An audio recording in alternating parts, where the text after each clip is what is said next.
After 3 years of no contact, a letter from my dad arrived. I was overjoyed and about to open it.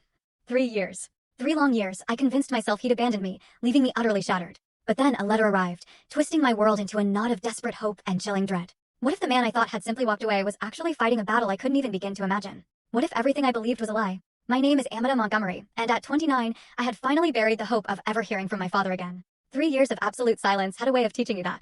So when that envelope appeared last Tuesday, with his familiar, sprawling handwriting on it, my heart didn't just flutter, it burst. Pure, unadulterated joy. I immediately called my billionaire grandfather, William, desperate to share the news. But his response? It chilled me to the bone. He didn't offer congratulations, or even a hint of shared relief. Just a curt, bring it to me. Now. As I slid that precious letter across his gleaming mahogany desk, a deep frown creased his face. Look closer, Amanda, he said, his voice strangely tight. And what I discovered next didn't just change everything, it shattered my entire perception of my father, and the life I thought I knew. See, I'd built a really good life for myself in Boston. As a journalist for a major newspaper, I was living my dream, uncovering truth, telling important stories. My downtown apartment was small, sure, but it had character, and a view of the city that always inspired me. I'd earned respect, especially for my coverage of financial crimes and corporate fraud. The brutal irony that my career was practically birthed from my own family drama was never lost on me. My grandfather, William Montgomery, had raised me since I was 12.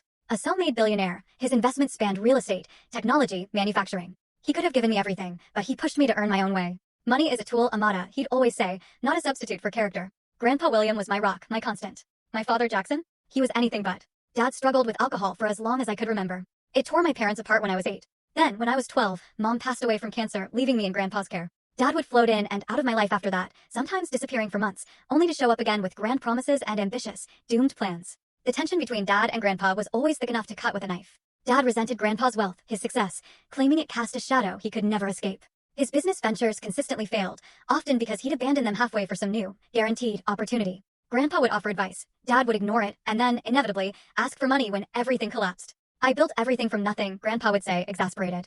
Jackson simply refuses to put in the work. The final blow came 3 years ago, on my 26th birthday. Dad arrived late, already a little drunk, and immediately picked a fight with Grandpa. You think your money makes you God? Dad shouted across the table in the private dining room, his voice raw. You use it to control everyone, especially my daughter. Grandpa's voice was measured, but cold. And I've been there for Amanda when you couldn't be bothered. I've done nothing but try to help you. Watch the full story on my channel, link below. You won't believe what happened next.